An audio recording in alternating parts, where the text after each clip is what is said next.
it's now for us. It's the week after Christmas, which means that it's obviously candy heart season because Oh, yes. I Yeah. already saw some candy hearts, and I got a couple bags earlier this week, and Oh they're all my God, stock it they're up all now. gone.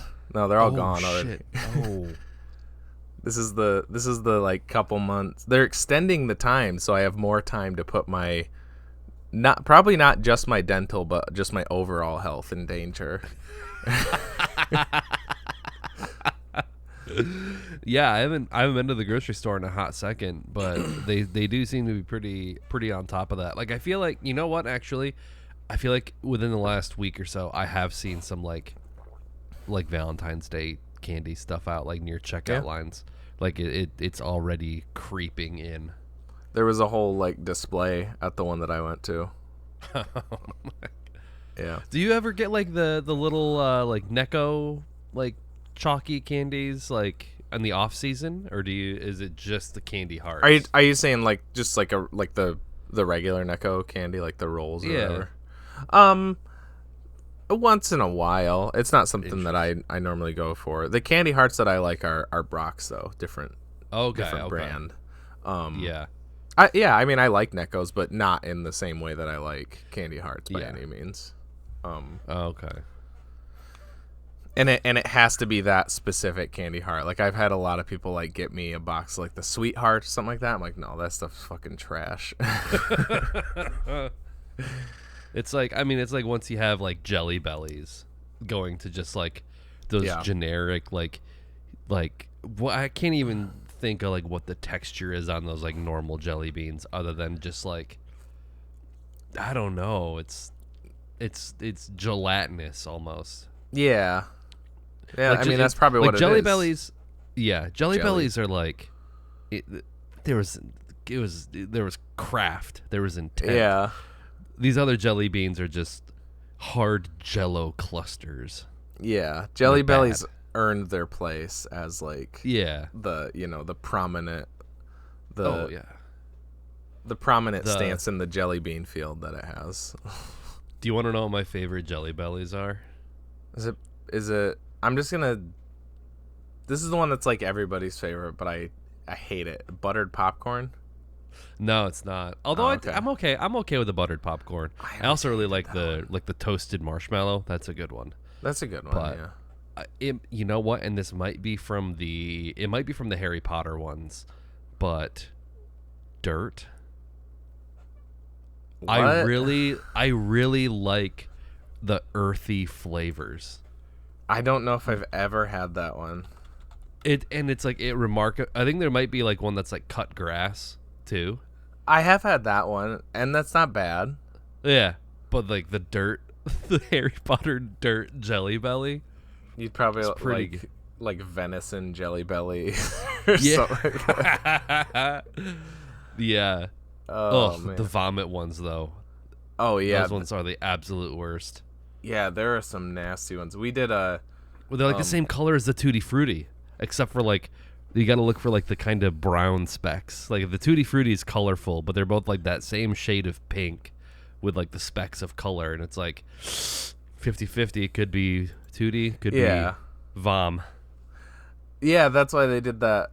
They did that on purpose because they made that Bean Boozled game where it's like because I played that with my family once, and it's basically it's not much of a game. It's literally just like it's more of like a challenge thing than it is like a game. But it's basically like you spin a wheel, and then it's like, okay, you open this package or whatever, this color, and it's like in that example, it'd be like one of them is Tutti Frutti, one of them is vomit. You take one, and you see, and then they had like. It was like coconut or spoiled milk, or it was like I think it was buttered popcorn or rotten eggs, and I was like, oh, either one of those would be bad for me. Yeah. Yeah, it was pretty gnarly, some of those flavors. Yeah, it just makes me think of the Nathan For You episode with like the poop yogurt and like how scientists figure out all those different flavors. Oh, and they're yeah. like, oh, it actually does kind of taste like poo. Like how they figure out how to make things taste like that. Yeah. Yeah. Like, did somebody eat shit?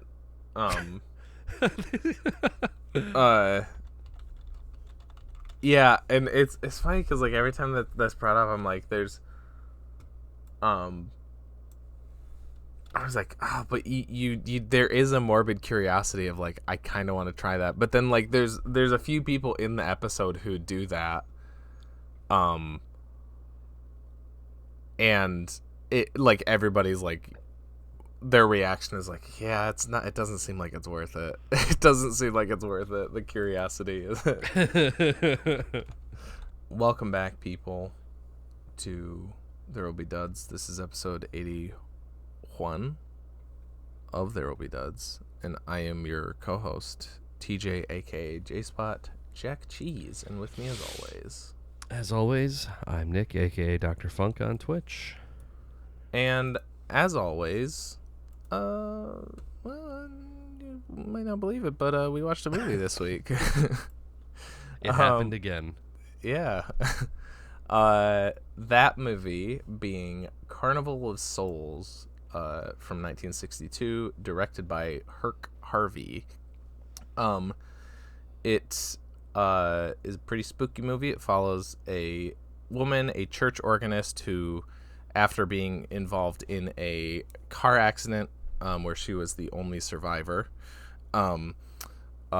she moves to Salt Lake City.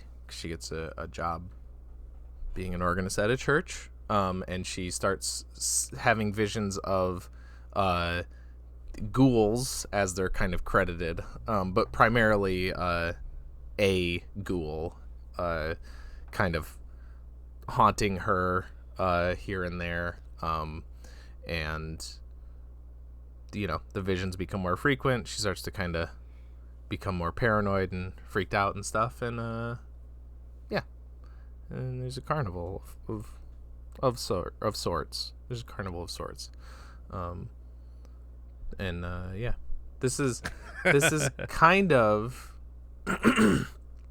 our January kind of has a theme for us, because it's like these like pretty harrowing movies of different degrees, and all I almost 3 in a row of sole directorial efforts. I was gonna Charles say Lawton. This is Herc Harvey's only movie. Joshua Oppenheimer, his only other movie is the companion piece to that's Active Killing. So you could say, like, if that's like Active Killing Part 2, it's kind of like yeah, it's like if it's the same subject matter, it's like I don't know how different it really is. Yeah, I did notice that, and it's much like Night of the Hunter, another movie where it has found fame and cult status, well after the movie has come out. Yeah. And it's been reevaluated, and it's like a B. It's weird seeing a B movie from the 60s, because when I think B movies, I think like 80s, like, or schlocky stuff. Or if you think of like B movies from the 60s or whatever, it's like very obvious, like an Ed Wood movie, like Plan 9 from Outer Space is like very obviously a guys cheap, in like, costumes, cardboard sets. Usually in the science fiction genre, where this is more. Yeah, this is more this is way different. Yeah. I almost thought that when I started the movie, I had started it previously, and I thought I was in the middle of a scene, because the opening of this movie is bizarre. Oh, because it's like fade in, and then that dude's voice. Because like I was like, this is weird. Is this wrong? So I went from Tubi to Amazon Prime, which the one on Tubi had subtitles, but the video picture was worse. It was like a bad transfer. Oh. Like I went to Prime and it was much better, but there were no subtitles. Or maybe it was the other way around. Either way.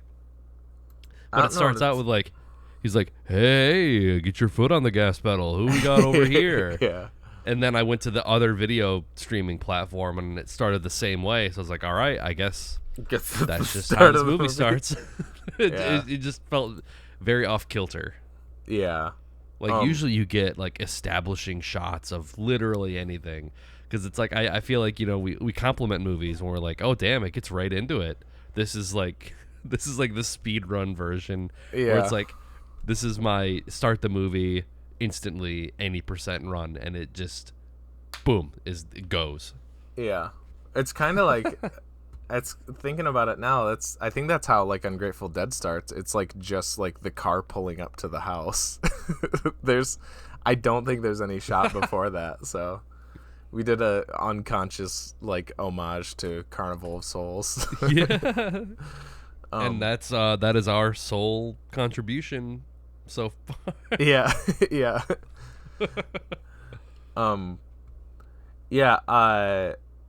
I wonder how.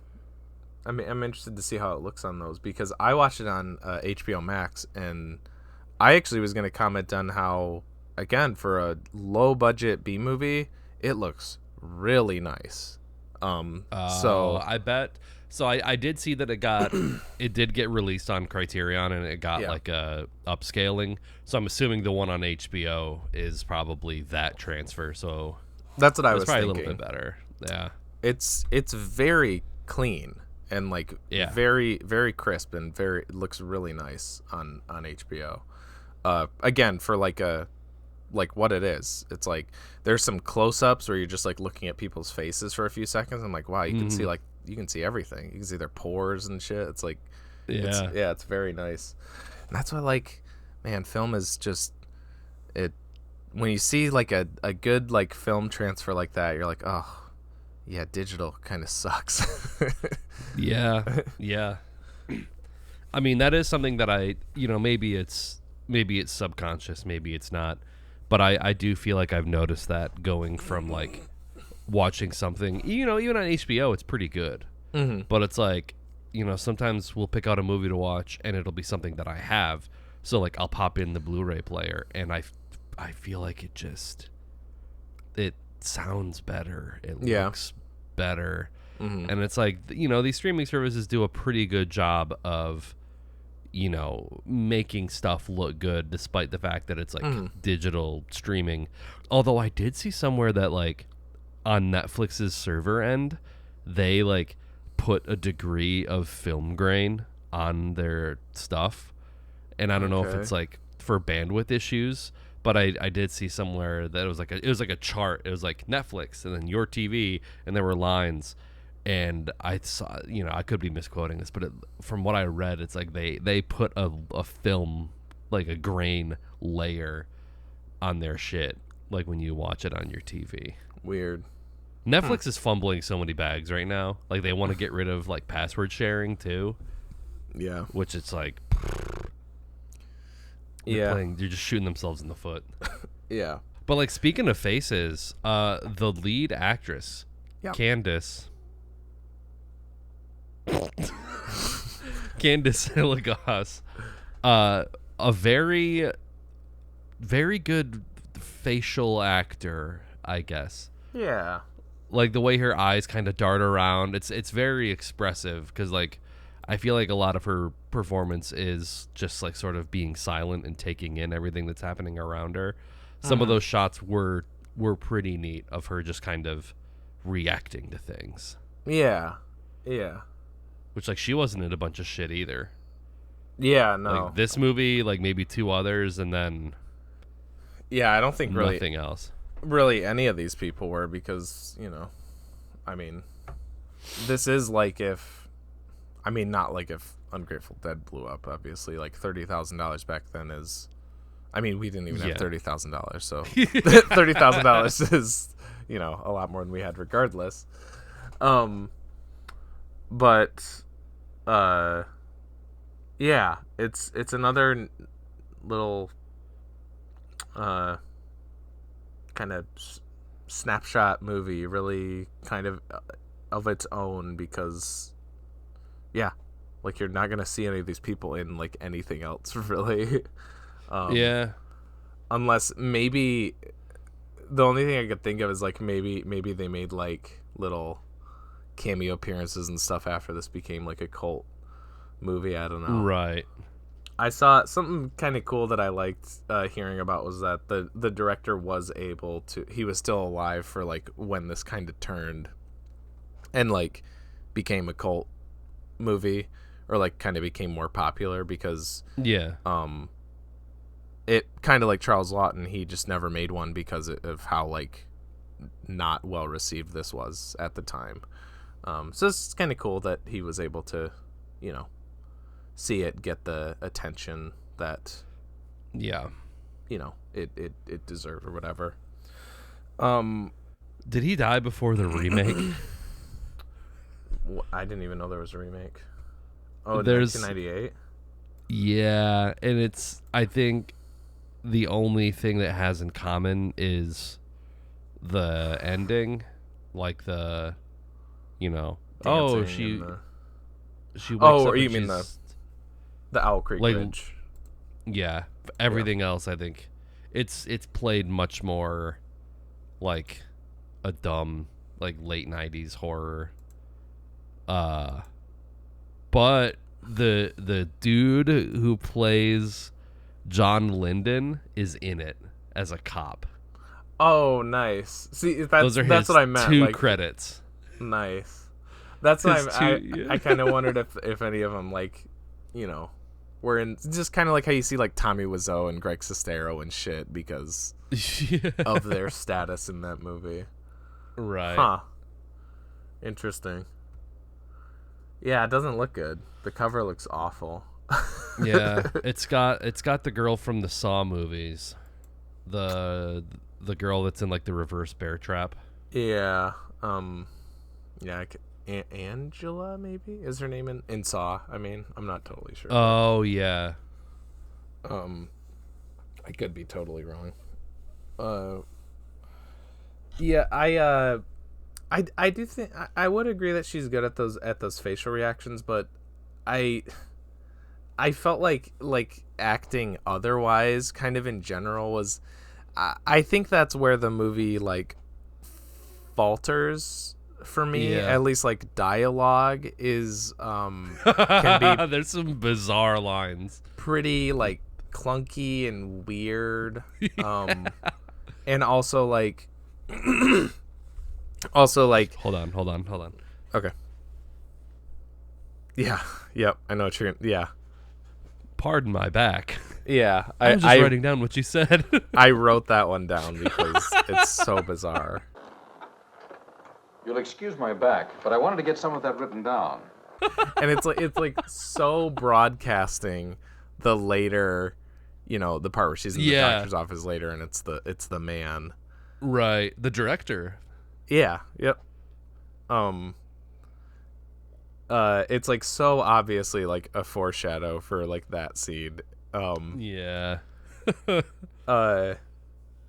And there was like another lady that was like barreling down the camera, I feel like. Oh, probably.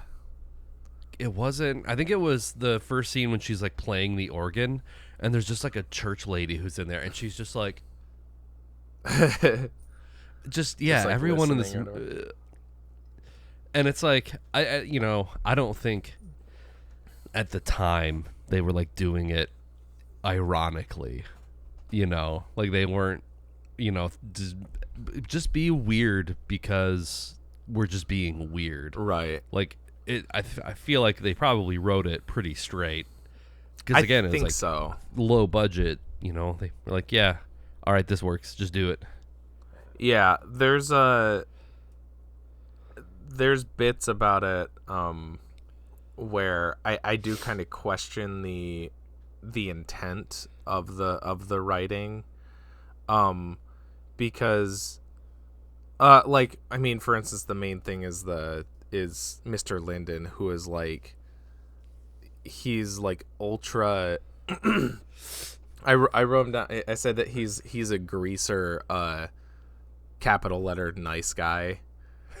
Like, yeah, because he's so like schmoozy and so temperamental every time she's like not 100% like, yeah, let's fuck or whatever. He's like, Yeah. oh, you're not drinking your drink, girl. He's like, he gets so pissy. Fine, I don't want to talk to you anyway. Yeah, and he like turns around, and then she's like, no, I like your company. And he's like, all right.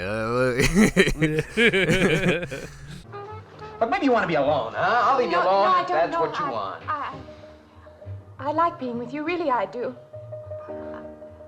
I don't want to be alone tonight. I want to be near you.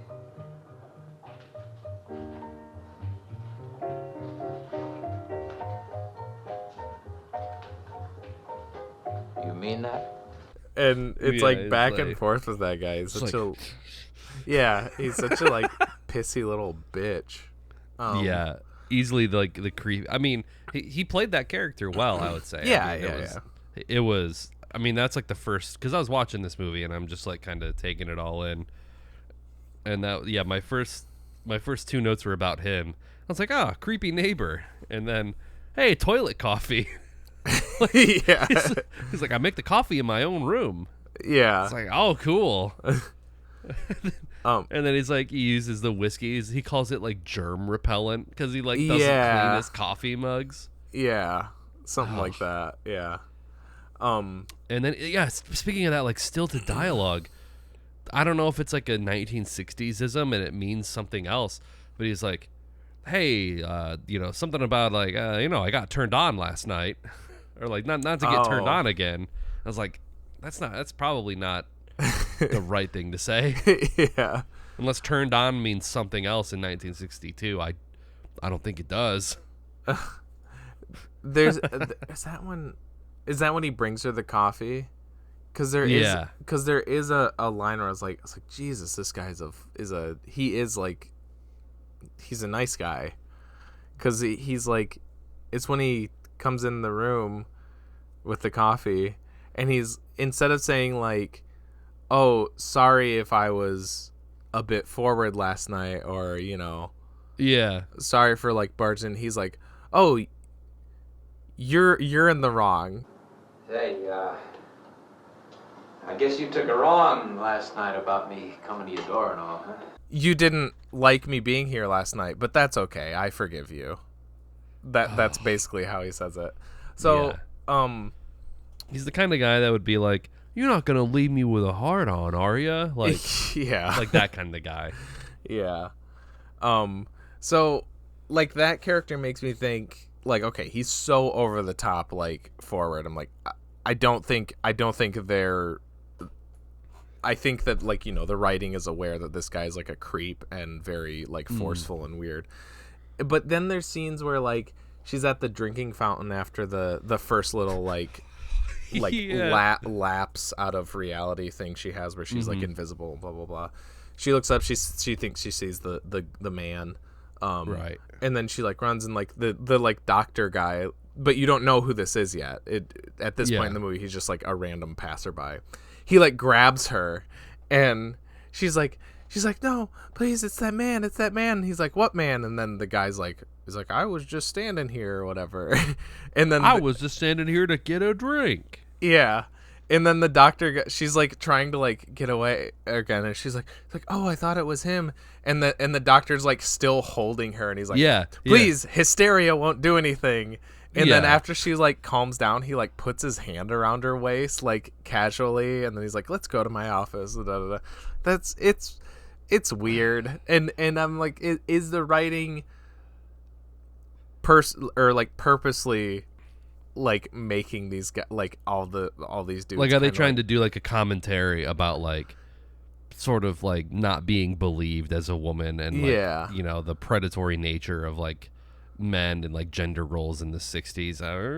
or is it just because it was made in the 60s, and Yeah. they just like didn't think about that stuff or whatever? I think with Lyndon it's intentional. The other stuff I'm not totally sure.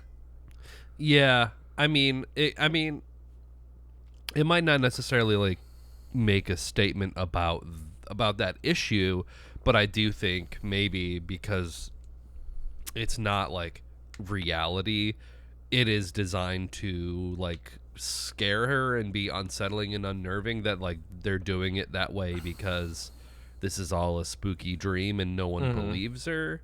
So it kind of could be, but I don't think it's got like that sort of commentary aspect that we're looking at. Yeah, I just have to see. I mean, even now, like if they, because there is like a commentary track by the director on the Criterion. Oh, okay. And other like behind the scenes stuff. But I'm still wondering, because the director's commentary was done years later, so it could even be like revisionist. Who knows? Yeah.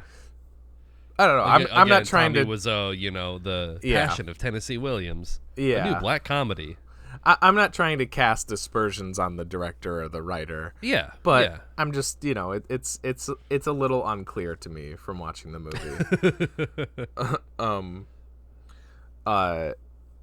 But yeah, all that out of the way, the stuff with like the awkward dialogue and also like the audio mixing for like a lot of the vocal stuff is kind of weird and wonky. Like the levels are off, and there's some bits where like, especially towards the beginning, like when the guys are on the bridge, like after the car goes over, there's like the dude's like, oh, that car went over, oh, did anybody survive? It's like really basic dialogue, but it's all like, none of it sounds like natural. Natural. Yeah.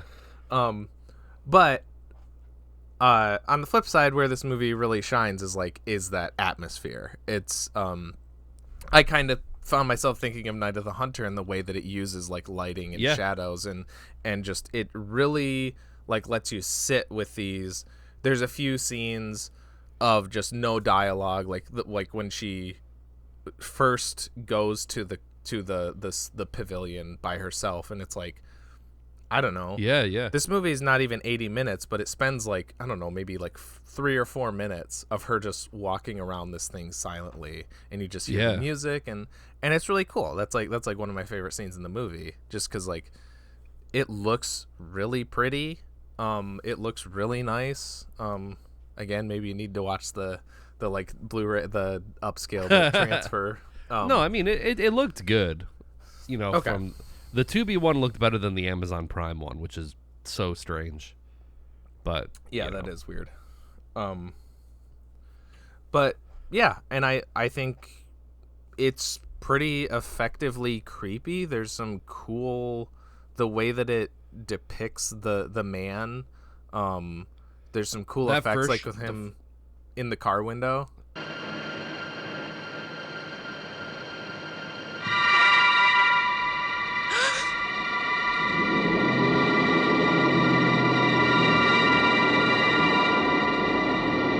The first time you see him was very cool. I was getting made me think of like was it Terror at 30,000 feet? Terror at Titan Park. Yeah. Scatman's coming for you. Yeah. The Twilight Zone. Twilight Zone episode when he looks out the window and he sees the guy. Yeah. Yeah. And then like right after that she looks and then he's gone, and then she looks forward and he's in the road, and the lighting is like just on him. He's like like he's in a void, and just every shot of that guy is very, very memorable. Like him underwater, just like laying there, or him like coming out of the water. Again, like Night of the Hunter, like the underwater shots, and like I guess not to that degree. I was wondering if they were gonna show like the car underwater at all, with like them just kind of like. Oh, that would have been cool. That would have been cool. Yeah. And yeah, the like organ accompaniment is neat. It's I feel like if this movie was longer, some of that would become like a bit repetitive, but it's nice that it's so short that like nothing occurs too much, because there's not enough time, in the movie, so it nothing gets too like, nothing really overstays its welcome or anything. And even though I did notice some bits that didn't fully match up, I was criticizing the sound design for like the dialogue and stuff, but again, on the flip side, I really like the sound design during the more like dreamy sequences. Yeah. Like I noticed it mostly the second time she, phases out of reality or whatever you want to call it. And she's like running down the street and stuff, and like you don't hear anything. Yeah. But then you hear her like her like shoes like clip clopping, and it's like echoey. There's like a weird like resonance to them. That's just cool. It's they really like put their all into the spooky stuff, which this is a horror movie, so it's good that they hit the important stuff, I guess. Yeah. Yeah. And I did think it was cool that like every time she kind of phased in and out, it was like water going over the lens.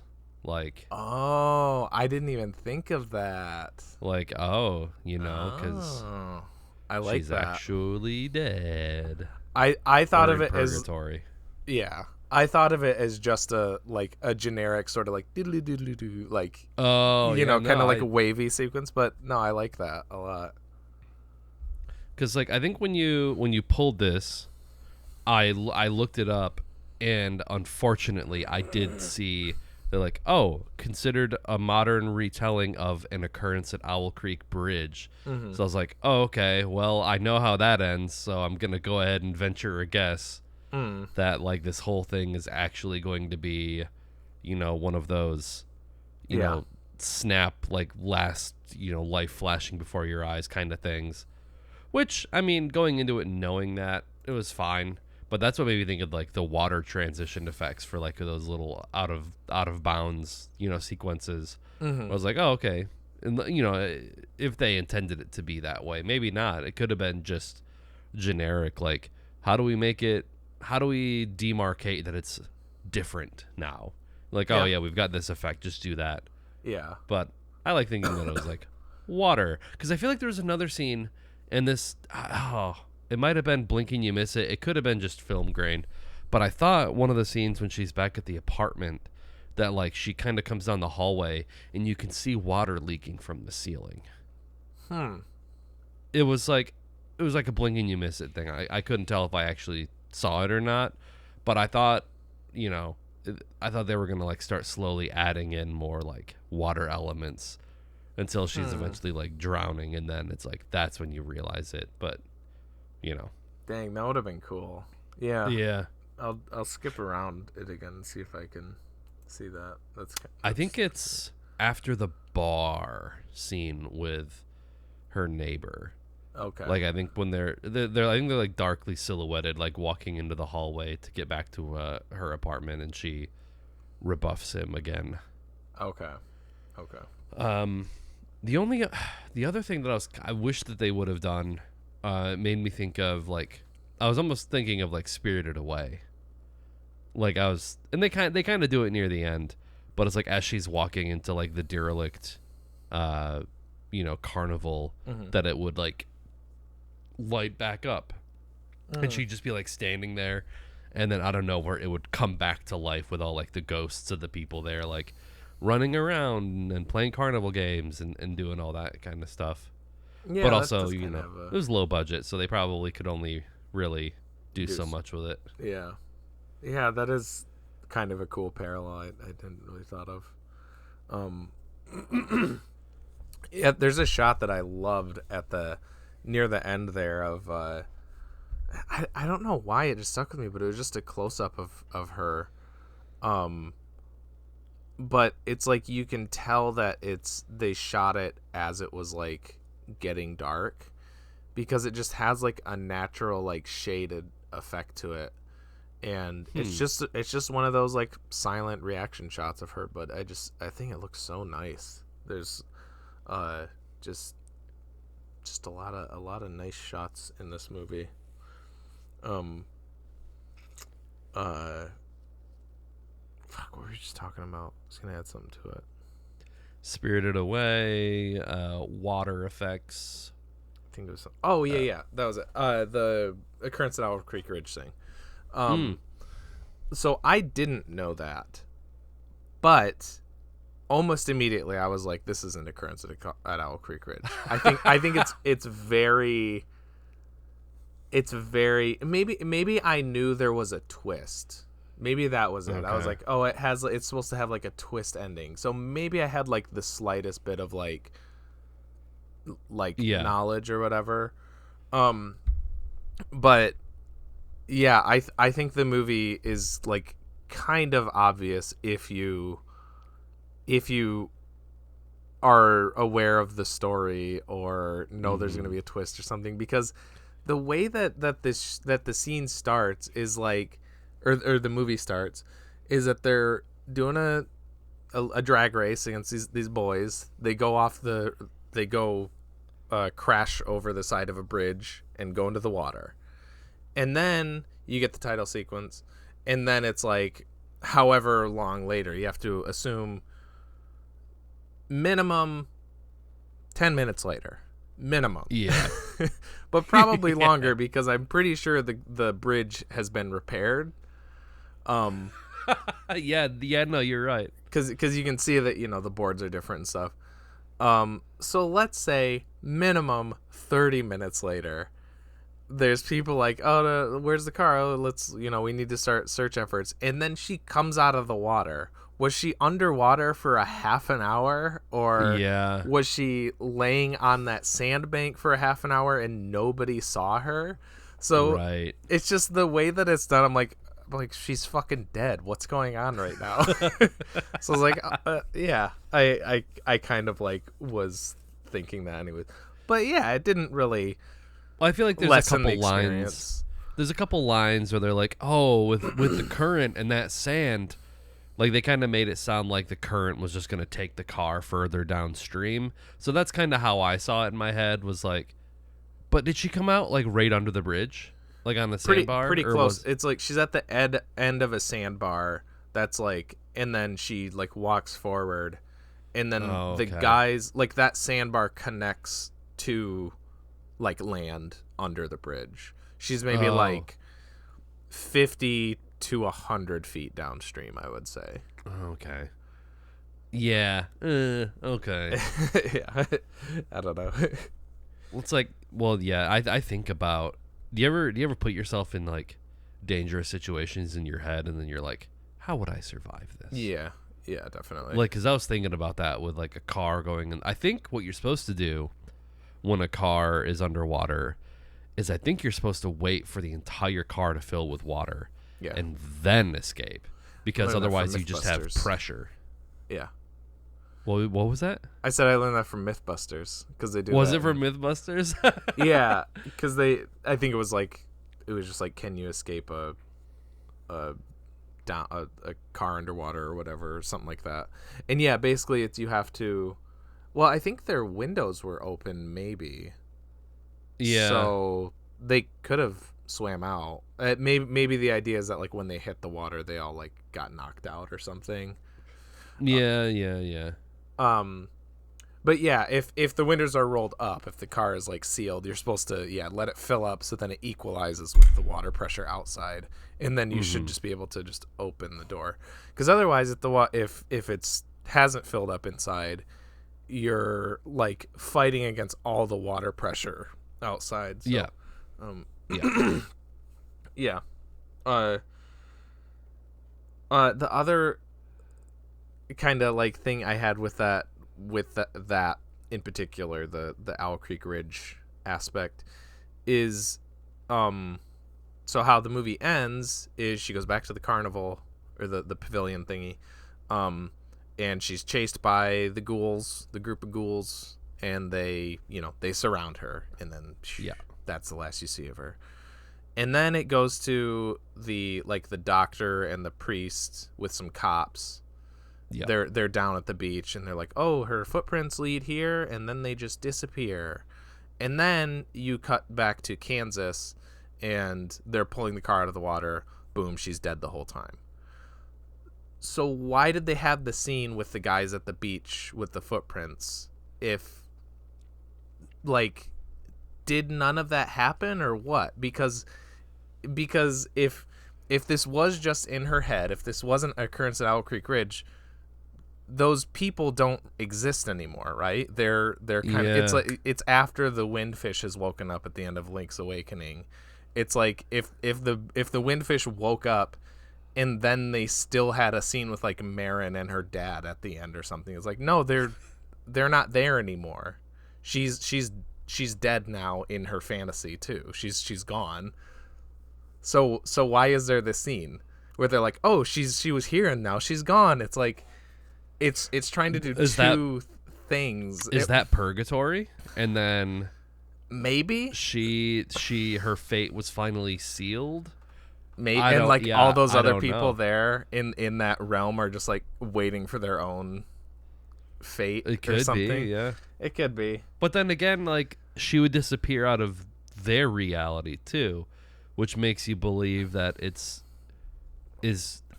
are they trying to say that like Salt Lake City is purgatory? That'd be sweet. Maybe. Because I saw the Utah sign. Were you guys in Utah when we did the Dead Zone episode? Yeah, we were. Yeah. How does it compare? Yeah. I did go through Salt Lake City once. It was weird. Not my favorite part of Utah, but the rest of it's cool. Yeah. All the natural stuff is really cool. I did love that location because apparently the director, so he didn't write it, but it was his idea. Like he came up with the concept and like he gave the writer the ending basically. But he had one of his friends who worked at Centron Films, which is the company that he worked for. They did like commercials and short films for companies. That's what his like career was. So he had one of his pals there write the screenplay. But he was inspired by, like, he was just driving through Salt Lake City and he passed the Saltaire Pavilion, which is the pavilion, the carnival. And he was just like, I guess he just like came up with the idea like on the spot. And I just think that's so cool because like it is a very interesting, just like all the shots of it just out there on this dead drained lake. It's a very I don't know, like ominous sort of standout location. It's really like neat. The nighttime cinematography that they did I think was probably my favorite, and like the shots of the pavilion off in the distance in the night was probably like that was like the most like Night of the Hunter type stuff that I was getting the vibes of, like him like the silhouette of him like riding his horse in the dark, like that kind of shit. I thought it was cool. Yeah.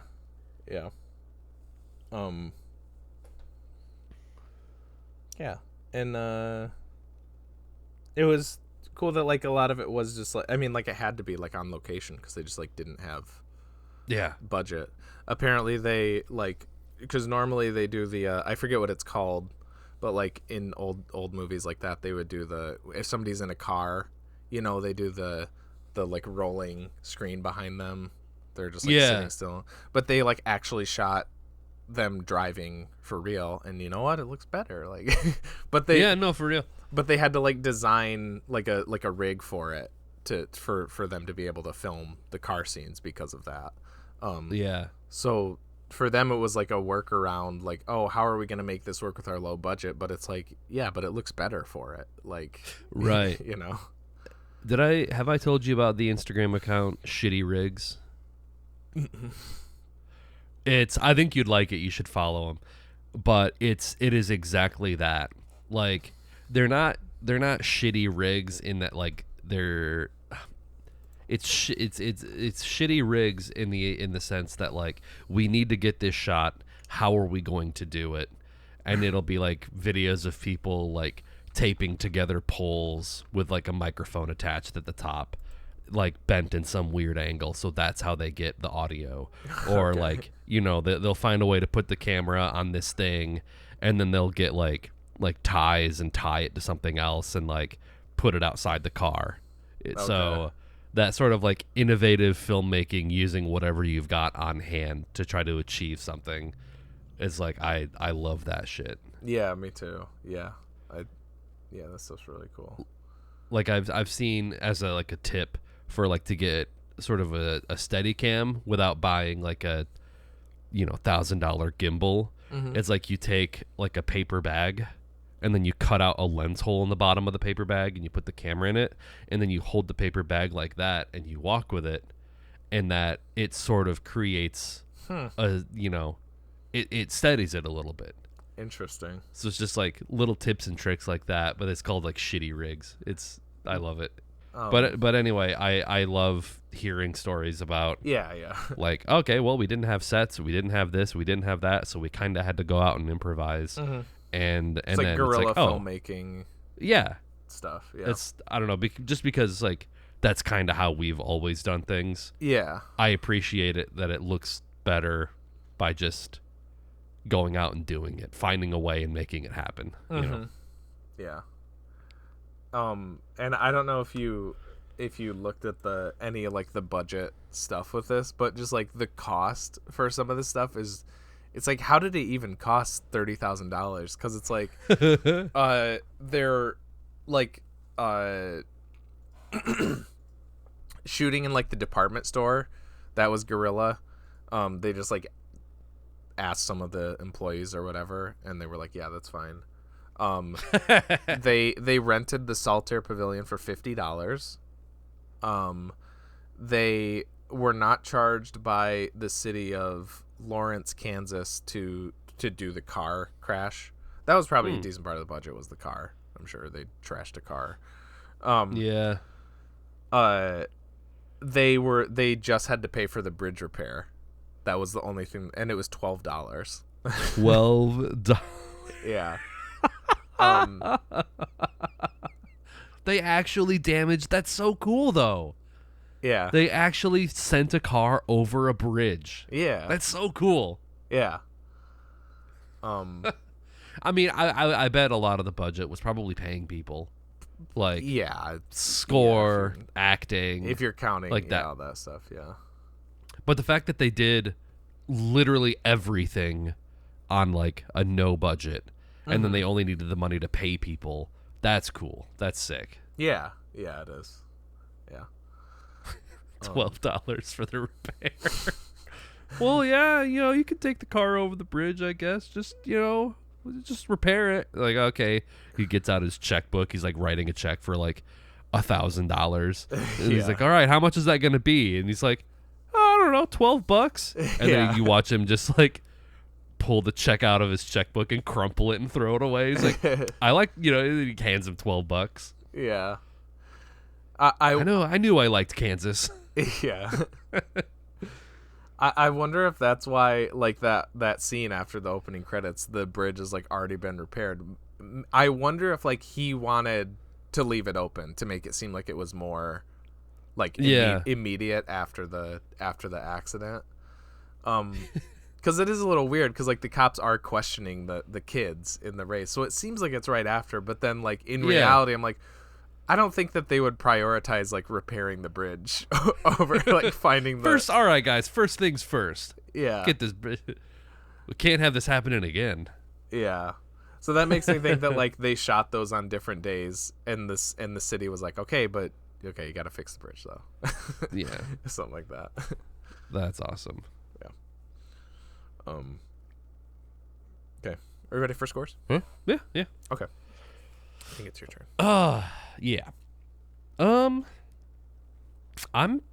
feeling a 7. This was pretty fun. It was pretty cool seeing, you know, all of the practical effects and practical stuff done. For an obscure kind of horror movie from the 60s. Much like Night of the Hunter, it sort of feels out of time, out of place, like very much unlike a lot of things coming out at the time. So it was very cool.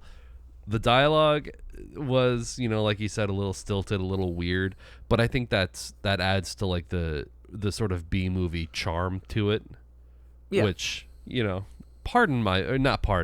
you'll excuse my back. Yeah.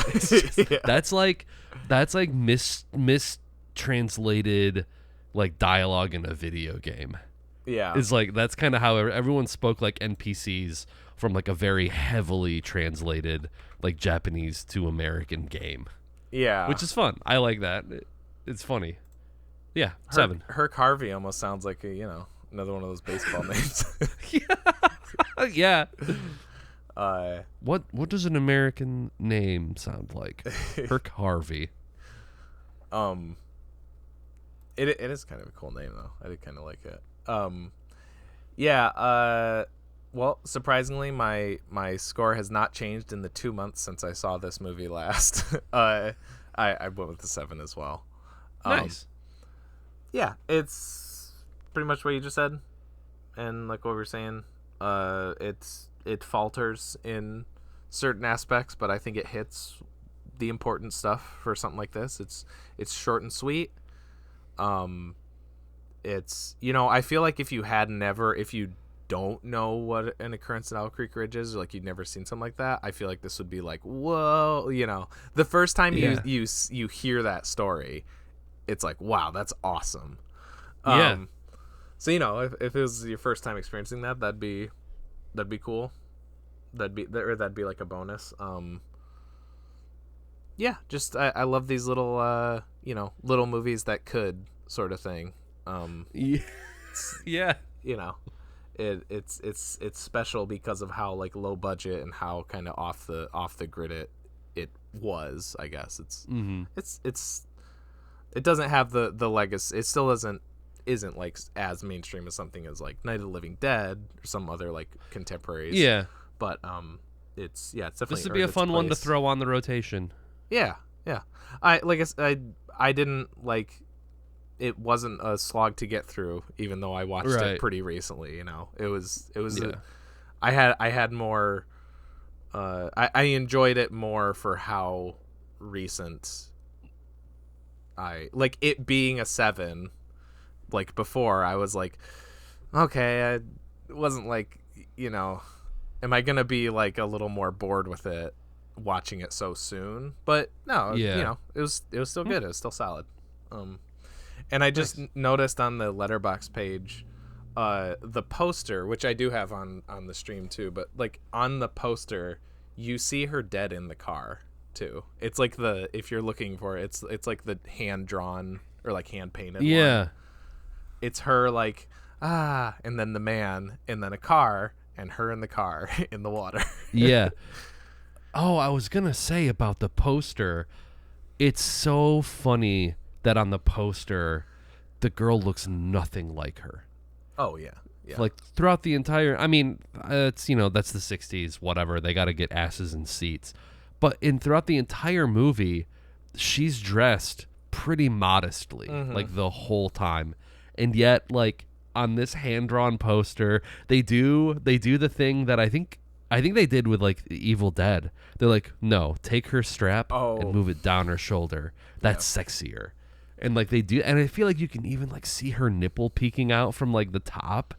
But it's just like, that's just, at no point in that movie was she like dressed like some buxom lass. Yeah. Like, it's just, I don't know, it's just funny how, like, conservative she kind of dresses and acts versus, like, yeah. She looks like she's, like, her costume, too, looks like she's, like, in, like, the 1800s or something like that. Yeah. Something like that. It was weird. A new wave picture you cannot forget. A sensation about a new dimension? Oh my god. I guess I could see that. Yeah. What is the new wave? The water that filled in the car and killed them all? Yeah. Speaking of a sensation of a new dimension, here's an ad break. Hey. But are we back though? Are we back? Yeah, I'm thinking we're back. Right. So yeah, I finished the second season, maybe the whole show. I'm not totally sure if it's done yet or not, of a Netflix show that I like called Alice in Borderland. It's basically it's a Japanese show that's it came out right around the same time as Squid Game. I think I watched Squid Game first, and then Isaiah was like, oh, if you like that, you should watch the show. I think it's better. And I agree. It's because they're both so I'm a god damn, I can't get this frog out of my throat. One of my, I guess, guilty pleasure genres is like game of death type stuff, battle royale. Hunger Games, I get now. I mean, I would say that, but Hunger Games is like literally like the worst. Even like the cheap, like corny ones. Like there's one called Circle or Would You Rather. Like really basic premises that are like corny. Hunger Games is just so boring compared to all the other ones. It's so. Are you talking about the movies or the books? The movies. I like the books a fair amount. God damn. Yeah. But I'm just talking like in the movie field. I like that genre a bit, and so that's what like Squid Game is, and Alice in Borderland is like that too. You played so much Fortnite. Yeah, yeah. And Squid Game and Alice in Borderland are both kind of like they're more like game of games where it's not just like like battle royale where it's just like you're dropped into a thing and you got to kill everybody or Circle, which is like I think that one is it's been a while since I watched that one, and most of these are ones that like I watch once then I kind of forget about them promptly, but this is like it's a bunch of games. It's like you do a game, some people are gonna die, an indeterminate amount of people are gonna die, and then that extends your visa. You have like a life visa, and so every time you play a game you get time added to it. If you go long enough without playing a game, you just die. There's like there's basically these like lasers, Jewish space lasers, that just like beam down from the sky and just boop, you're dead. They just Sorry, did you say Jewish space lasers? Yeah. Is that a reference to something? Oh yeah, there's I don't know if it's Marjorie Taylor Greene or maybe it was like one of those guys. Yeah. Yeah, Marjorie. For Taylor. a second, I thought you were talking about. I thought you were referencing like an Austin Powers movie or something. He's like, the Jewish space laser. Yeah. Yeah. No. I'm not gonna tell you. I'm not gonna tell you who made these lasers. Yeah. It was a Jewish space laser. Oh yeah. Yeah. So that's the idea. So you got to like keep playing games. Yeah. There's a bunch of games and stuff in them. And it's based on a manga, and I think part of the reason that I kind of dig it so much is because it feels like it's live action, but it feels like an anime. Like interesting. All the characters are like the way that they like dress and like look. It's like they look like they're in an anime kind of. That's the main funny. character's kind of just like a normal looking dude, I guess. But like, it's just like you don't see people like this except in anime, like their hair colors and stuff like that. And does anyone at any point do one of these? There actually there is a thing. It's one of the games that they play in the second season, and there is a dude who like is wearing glasses, and he's almost always just doing this, looking very like pensive, and like they might even do like the reflection in the glasses. I'm not totally sure. Yeah. But he felt like very much like that character. Right. And it's very like melodramatic in the way that anime can be too. But yeah, it's a really like fun show. It's really good. Like it's kind of funny because like it's like well, I don't know. I was gonna say like like the main characters are gonna make it, but not necessarily, because something that's kind of cool that like made it stand out is like I think it's like the third episode, like 2 of the 3 main characters die. Shit. So it lets you know pretty early on that it's like, okay, yeah, pretty much no one is safe. And yet the main character does kind of have like plot armor to an extent. You're like, sure. Man, how can he get out of this many like sticky wickets? Like there's so many, like the way the games are designed, it's like nobody's gonna be that lucky. Nobody's gonna like figure this out this much. But it is like it's kind of a cycle of like they get in the games and they seem like, oh, there's no way we're gonna win this, and then it's kind of like in the 11th hour they figure out what to do. But it's still really like knowing that like cycle is probably gonna happen with most of the games. It's like it's still pretty good at like hooking you. And there's some really neat concepts, like, and I would say probably my favorite game and favorite like arc is like it's still the final like 2.5-3 episodes of the first season, where the game is somebody was murdered. It's kind of like Among Us, I guess. But they're at this big, like, this huge, like, hotel, and somebody is murdered, and they basically have to figure out amongst, like, I don't know, 100 or a couple hundred people who murdered the person within, like, 2 hours, I think, or everybody dies. And they have to, like, figure out who it is and throw them on a burning pile. And like that's how they like win or whatever. And it's just the it obviously like descends into chaos. Like there's some people who are just like, okay, we're just gonna burn as many people as we can to try to figure it out. Hopefully we get the right one. Yeah. And yeah, it's cool seeing the way that, like, different people like that's kind of like why I think that's like the crux of my interest in it, other than like I love seeing like ridiculous like gory deaths. Sure. Yeah. It's like I like the psychological aspect of like, oh, how would like different people react to like this these different people under pressure.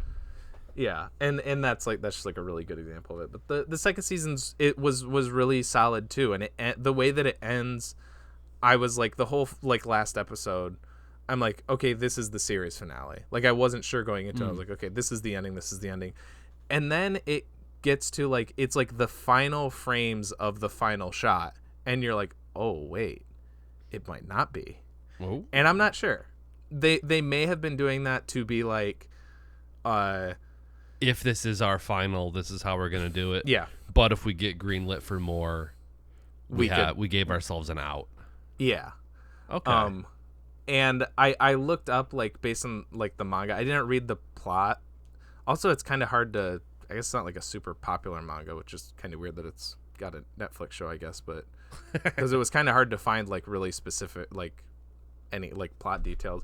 But basically like what that final bit was doing was like it was teasing a character thing from the manga, but as I was like, okay, yeah, but like I think I would still be okay if they did. I'd enjoy it because it's a really fun show to watch.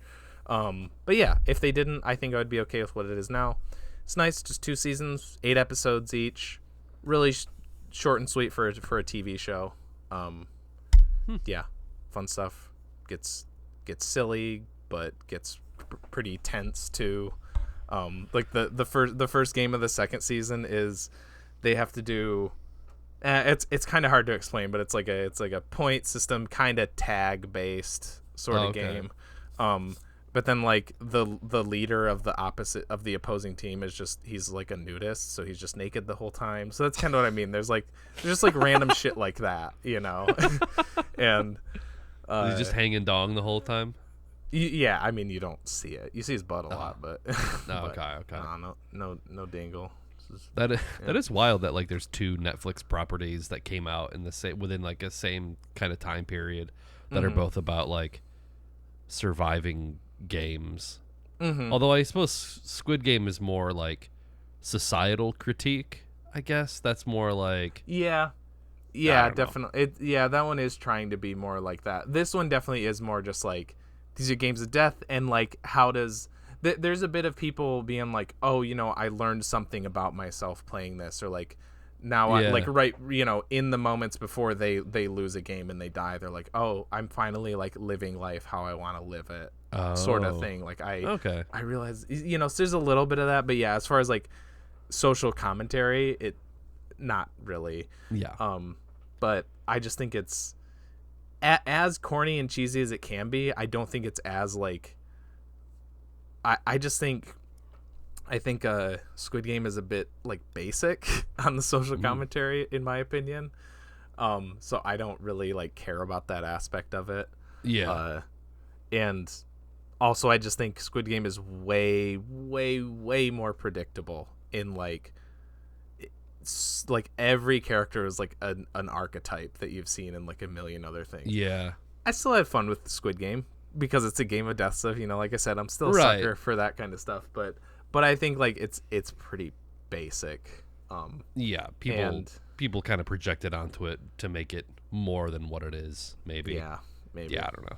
Yeah. And yeah, this one has that too, but it's more fun. And I think there is like a notch more, like there's a little bit more profundity to it or something. I don't know. But still, you know, not too much. Right. Well, I saw maybe one of the biggest flops of the year. Oh. I say that only because this movie came out and I think it only grossed like $3 million against its like $180 million budget. Holy shit. We're talking about Babylon. This is the latest from Damien Chazelle, who I don't think he's done anything since La La Land. He did First Man. First Man? Oh, okay. I think. Did he direct that or did he write it? I didn't think he directed it. He directed it, yeah. Did he? Okay. Mm-hmm. He loves Ryan Gosling, doesn't he? Yeah. But yeah, this sweeping 3-hour-long movie, 3 hours and 9 minutes. It's the longest movie I've seen in like a long time outside of like I'd say I can't even think of like other movies that are that length other than like Magnolia or like, you know, The Batman. very few. Yeah, I've heard of that one. Yeah. I enjoyed it quite a bit. It's very they take some very bold risks at some points, especially near the end. I'm trying to be, you know, as spoiler light as possible because I'm assuming you're probably going to want to see it. Yeah. At some point. A lot of reviews said that this was Damien Chazelle's Boogie Nights, which I can see after seeing it because it kind of deals with a slightly similar theme where it's like they're making movies in the 1920s and they go from silent to talkies. Okay. So it's like Boogie Nights, it's analog film into digital. And you kind of have these like 4 or 5 characters that you kind of follow and you see, you know, highs and lows. You know, Brad Pitt, Margot Robbie. The lead guy, who I can't think of his name. I think he's like a Hispanic dude or something like that. Yeah. He was pretty good in it. And then there's like a trumpet player from like the big band swing era that you kind of follow. And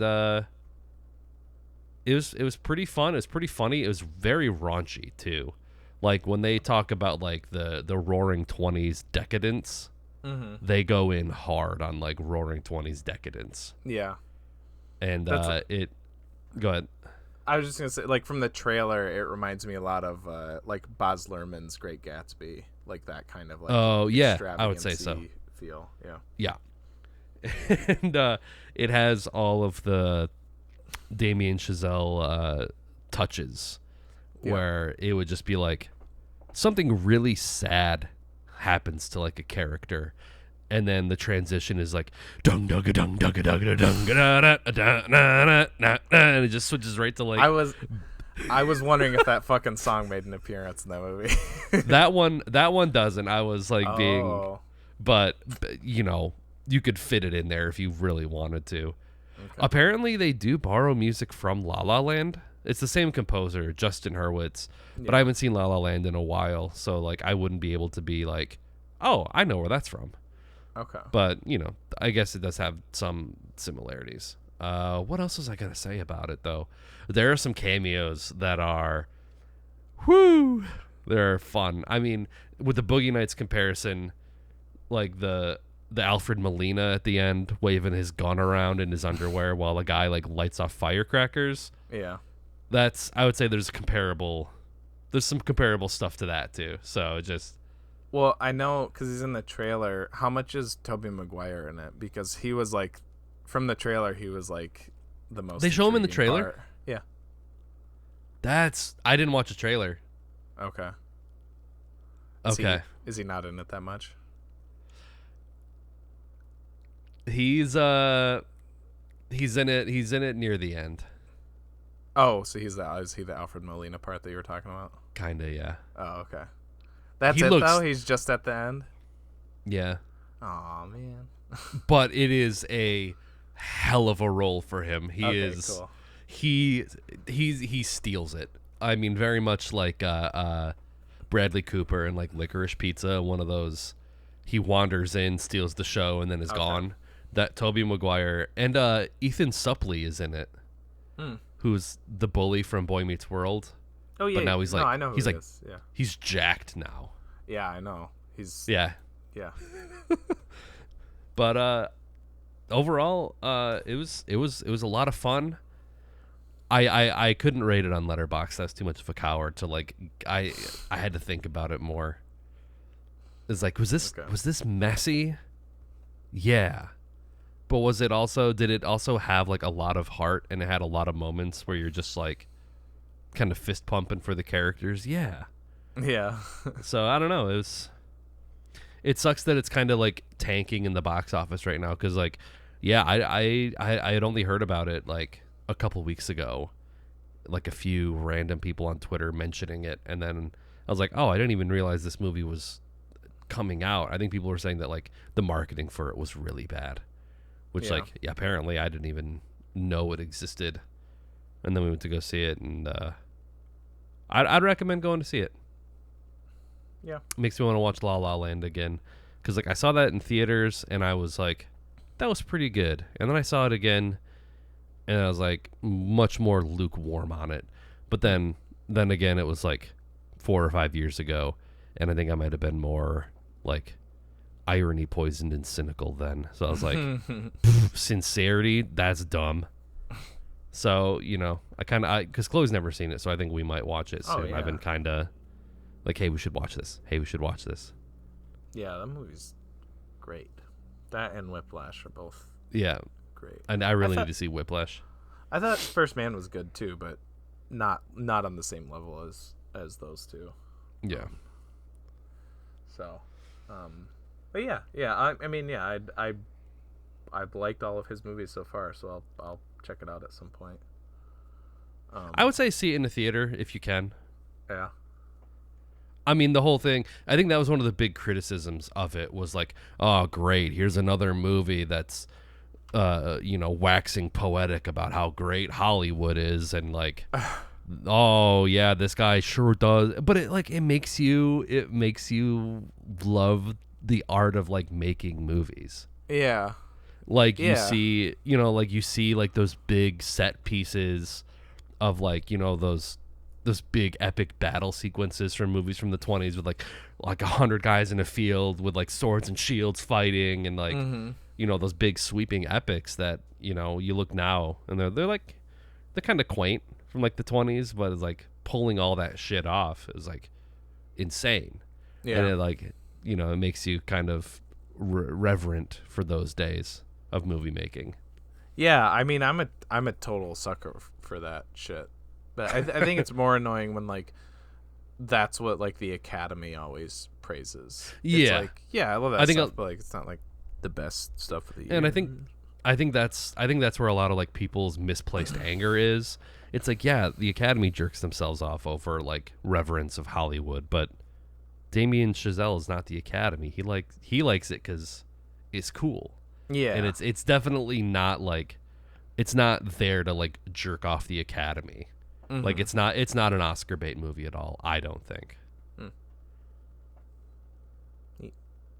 Yeah. Okay. And then lastly, I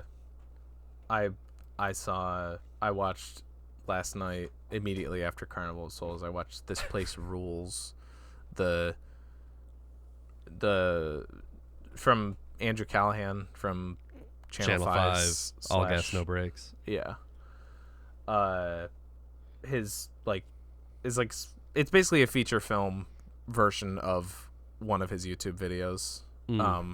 It's about like the events leading up to the January 6th Capitol riots, insurrection, whatever you want to call it. And I think it was a little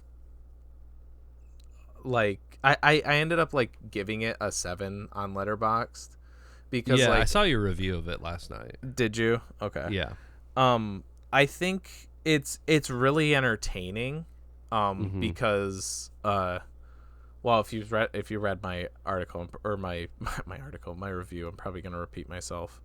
But I know I've said this about other stuff too, like probably when I talked about On Cinema, but like cuz now he's under the Absolutely umbrella and I mean, he did this beforehand too, but I feel like this is partly why I wonder if this is like why he got picked up, cuz he falls into their wheelhouse of like just being really good at finding weirdo, like interesting weird people to point a camera at and just let them talk, because they do that, and like it's been an absolutely like tradition ever since, you know, Awesome Show.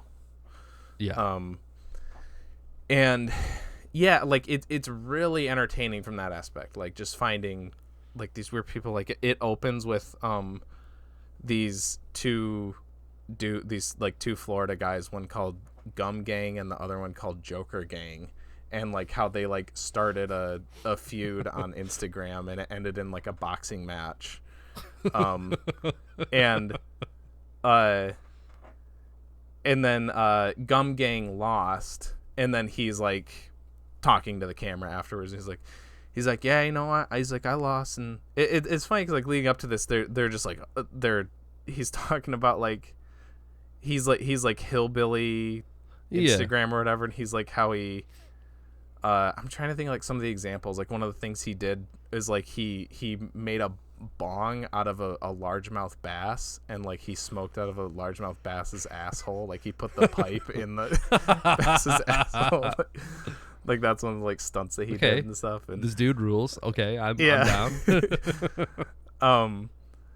But yeah, they just like really silly or whatever, and then it ends with him being like, he's like, yeah, you know, he's like I thought. He's like, I didn't realize how like exhausted I was gonna be or how nervous I was gonna be doing that fight. So, you know, I got really winded, and then yeah, he took me out. But, you know, I own that L. I took it. Not like that pussy shit with the election or whatever.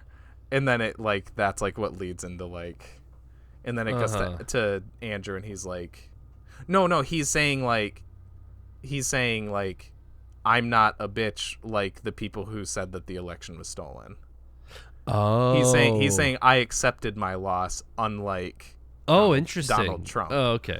Yeah, you kind of expect, I guess, you know, your preconceived notions are that. Yeah. And you know, maybe he still is a conservative, but at least, you know, he's not lying about that shit. Yeah. And then so that's kind of like the preamble that has nothing to do with the rest of it, but that's like the lead into it sets the tone. Yeah, definitely. And yeah, I don't know. It's like I really love, you know, his YouTube videos. I like watching them. I like all the like edits and like the zooms in on people, and like he does that stuff too. This is edited like his YouTube video.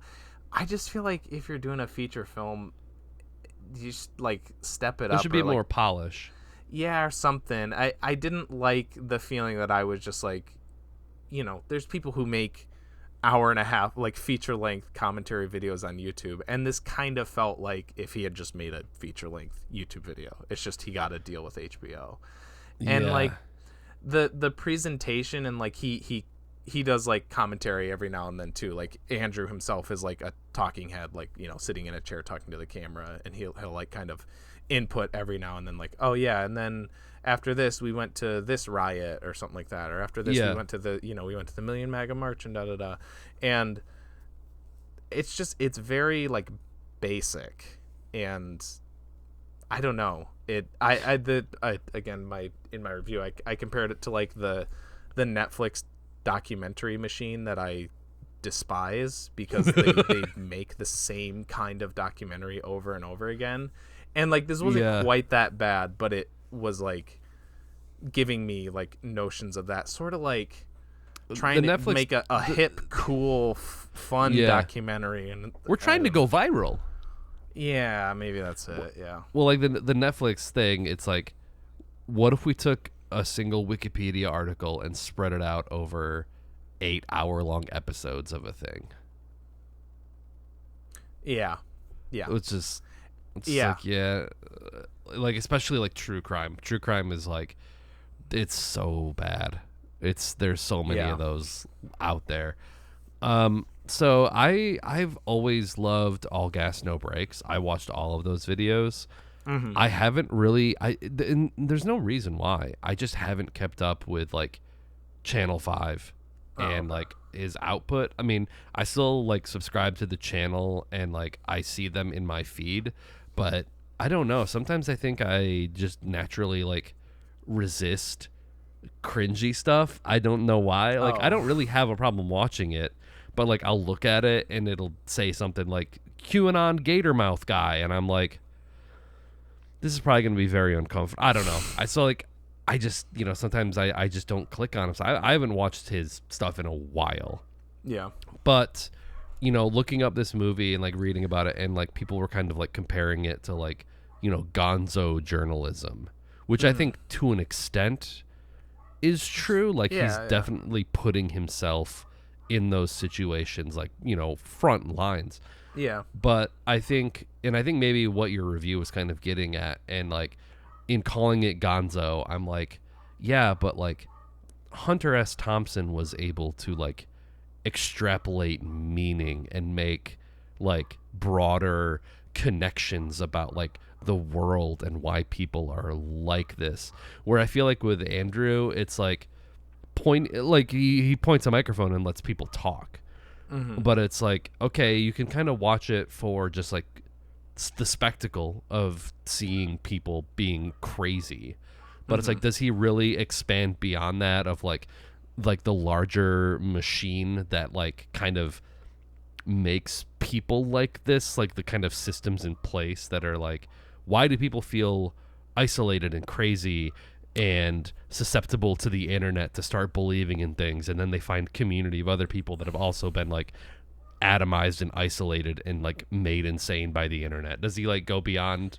He does do that a bit in this, like especially towards the end. He talks about how certain like right-wing people were like banned off of Twitter or Facebook or some shit like that, and how like as a result of that just like made that it like funneled them into echo chambers like Parler. And then he goes on about like the 24-hour news media cycle and how it's like just designed to divide and blah blah blah. So it's not that he does kind of go into that sort of like broader picture or whatever.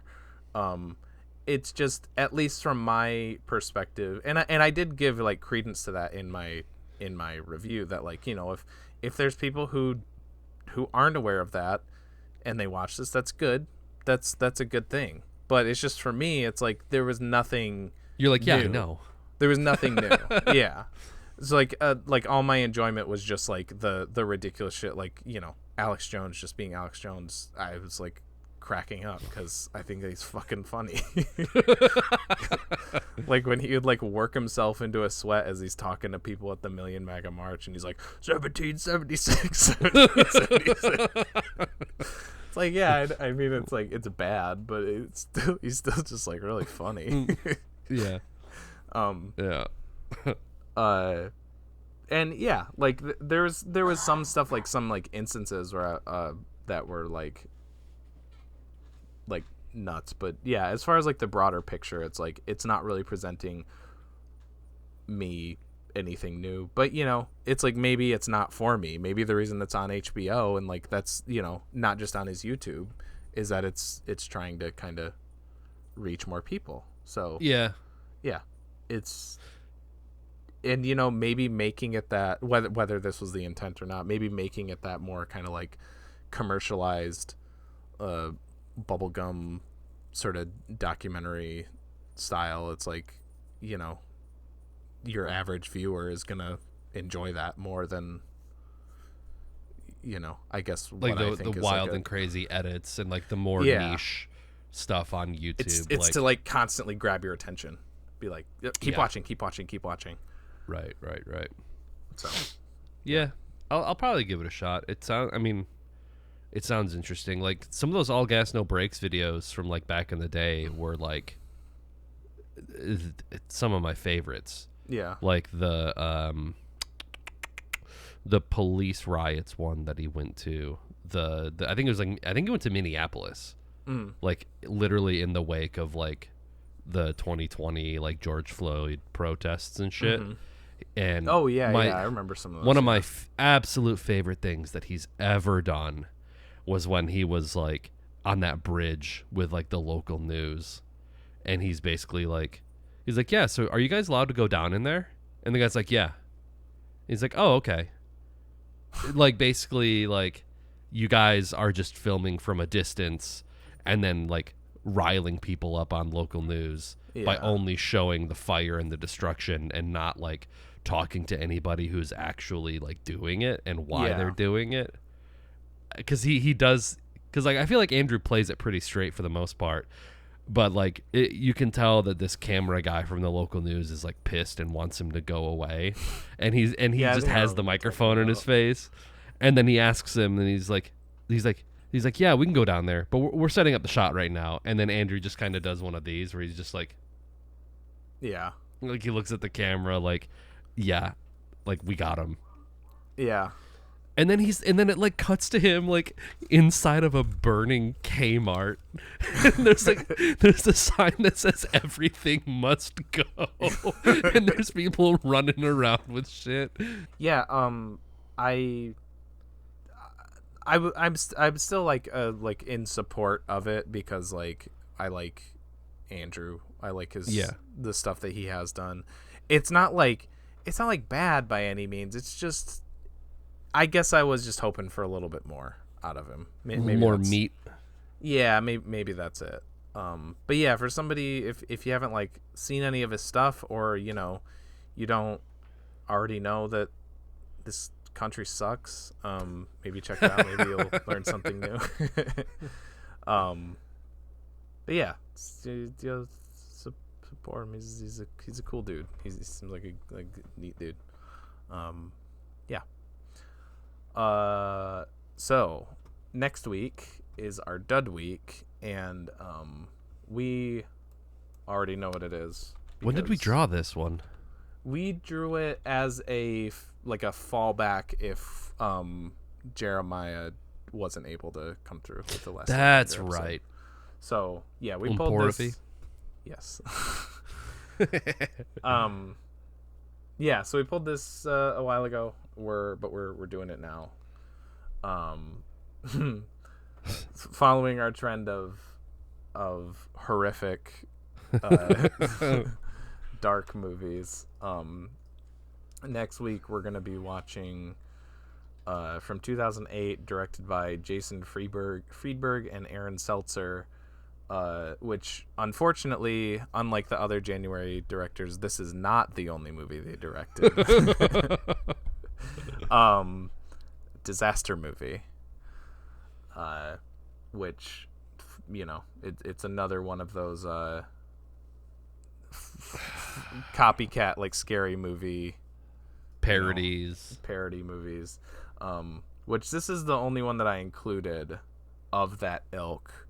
And the only reason I did is because I wanted one of them, and I picked this one because it is the bottom-rated movie on IMDb. Oh, so, oh man, you know, I figured it's gotta stand for something. So yeah, man, I feel like when we looked at this before, when we pulled it as our fallback, I swear it was free on some stuff, but I'm only seeing that you have to pay for it. So. So get a VPN and torrent this movie if you want to watch it before next week's episode. Parody, satire. Yeah, these episodes come out every Wednesday at 7 p.m. EST on Twitch and YouTube in video form, as well as Spotify, Apple Podcasts, and more in audio form. We also have social pages on Facebook, Instagram, Twitter, and TikTok. And with all that said, I'm your neighbor, and I brought you some coffee I made in my apartment. You know, hey, come on, what? Oh, you're not gonna fuck me? Whatever. Okay. Hey, I'm just kidding. I'm TJ. I'm Jace Project Cheese, baby, and with me as always. Oh, I feel like I already did it during the episode, so I can't do it now. The doctor. Oh yeah. But as always, I am your I'm your street racing guy who gets off scot-free, who faces no repercussions whatsoever.